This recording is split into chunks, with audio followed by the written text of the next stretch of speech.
who is an academic, somebody who has been quite active in the civil society space as well, and very vocal and on topical matters indeed, is a professor of political science, so he clearly understands the matter at hand. He is Professor Ransford Gyampo, a political science professor at the University of Ghana. Hello, good evening, Prof. Welcome to Eyewitness News. We have the National Security Minister now saying that some of you, including some of us too in the media and civil society organizations, are using our platforms to propagate false narratives in support of coup and military rule. I don't know if you get the sense as well that maybe some of your colleagues or some of us, have been doing as the minister is saying. What's your thought around what he's saying? Good evening. May I know who I'm talking to, please? No, this is Salom. Salom, I believe your producer has a copy of the statement as UG that has issued. I'll be pleased if you could read it, because it offers a response to what the minister said. And I thought that was why he called me. So if you could also read the statement as a reaction to what the minister said, then I can comment on both. Yeah, so just go ahead and recap some of the points in the statement, and then we'll deal with that as we go along.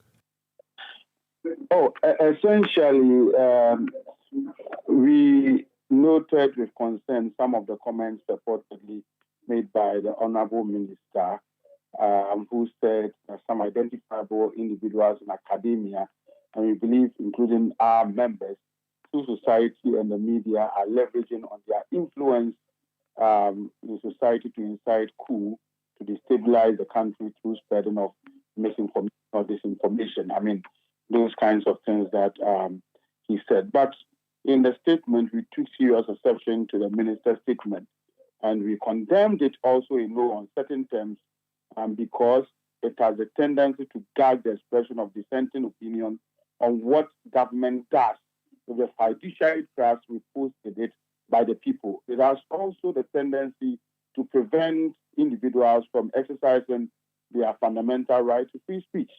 So we are saying we do not support any individual or groups calling for coups. We don't support that. But at the same time, we've made it clear that we as university teachers would not be gagged from speaking our mind forcefully on all important national issues. And we would fiercely resist any attempt, including political commentary, that has the potency to usher us into the dark days of the culture of silence. And we've also made a point that as far as we are concerned, and to our mind, the antidote to coups and military interventions in politics are good governance, the fight against corruption, proper management of the economy, the implementation of proactive pro-poor policies that can help to bridge the gap between the poor and the rich, as well as creating, create a vibrant middle class in society. It's only when you have a vibrant middle class in society, after you've been able to fashion out and implement proactive pro-poor policies, that you can talk about peace and guaranteeing our stability as a nation. So we ended also by calling on the government to imbibe the antidotes we have listed above, and then also we called for a national dialogue and conversation on how we can guard against the threats of coups and safeguard our peace. So basically, this is what we have said in response to what the minister, said. I see, but I mean, he makes the point that, of course, it may not be the generality of academics or CSOs or the media, but there could be elements in your fold or in our fold that will be making commentary, leveraging on the platform they have, that may be detrimental to the security of the state in a manner that may be supporting or favoring coup and military rule. That is what he appears to be concerned about. Salom, you are in Ghana. I'm in Ghana. We are all in the media space and public space. I'm yet to hear any academic who is brazenly asking for coups. No academic worth his or her salt would come out to say that he supports coups. We don't support it, or we don't think anybody in our fold also support coups.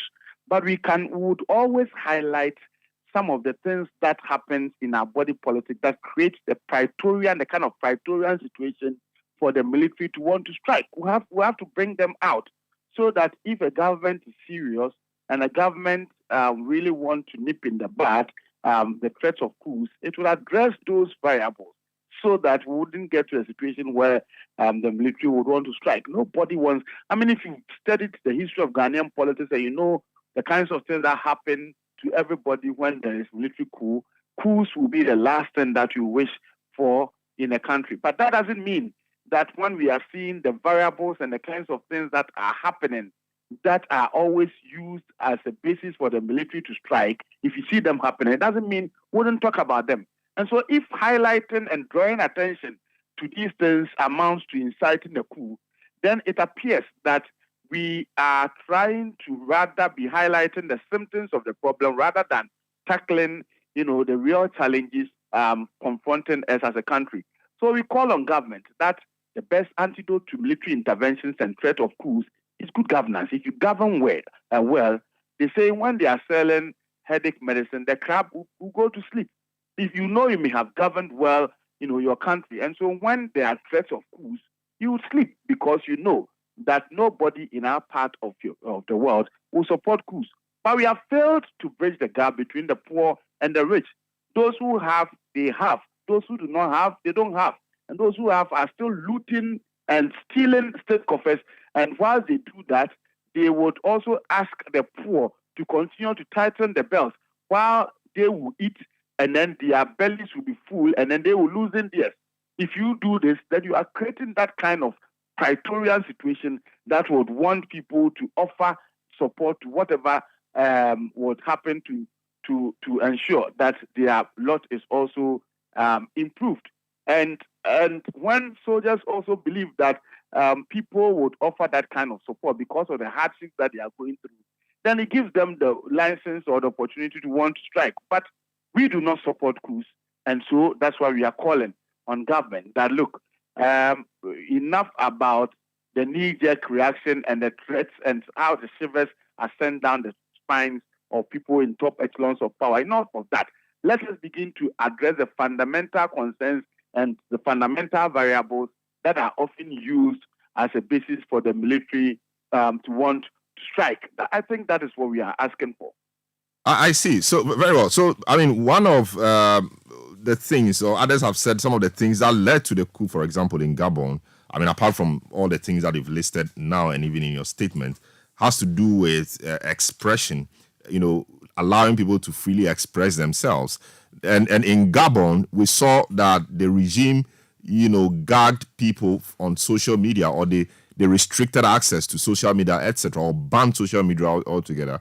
And so the young people felt gagged and they could not express themselves. So no wonder they supported the change, etc. Here we are. I mean, I'm moving on to something else. Here we are. We have the Electoral Commission boss, making a call for a framework, a national framework to regulate the use of social media during elections. What do you make of this? I mean, there should be the responsible use of social media.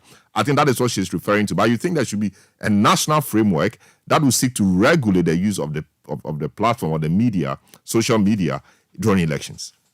Any call for responsible use of social media is not out of place. Yes, there should be right to free speech.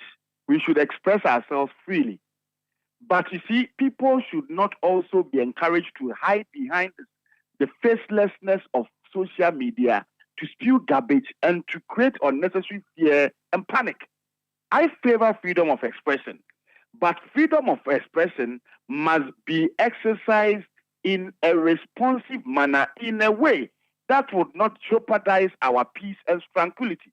And so I favor any kind of arrangement that would ensure that, yes, we have the right to go about freely expressing ourselves, be it in the traditional media or in the social media, but the right to freely express ourselves, when it is done in a manner that would jeopardize the peace and tranquility of the country, we should put in place mechanisms to check the exercise of those unbridled, kind of rights. That said, I would also want to urge stakeholders and key institutions who are also calling for some of these things to also ensure that they also do the right thing. I mean, if you are doing the right thing and giving people the right kind of information and they like the kinds of things that you are doing, then you can be sure that a lot of people who operate on social media would also be talking about the right things about you. It will be only a few who may want to sensationalize and who want to be doing propaganda. But if a few are doing propaganda and the generality of the body politic of operating on social media know that you are doing what is right, they would rise up in your defense. They will rise up to counter disinformation and all manner of negative things that people may be saying about you. And so let the Electoral Commission confine itself to doing what is right, serving as an independent arbiter, performing its role in the and deciding its functions creditably well to the admiration of all. If you are doing this and still people want to do propaganda or want to peddle falsehood against you, we would all rise up and speak against them. Very well. Thank you so much, Prof. Professor Ranford Gyampo, political science professor.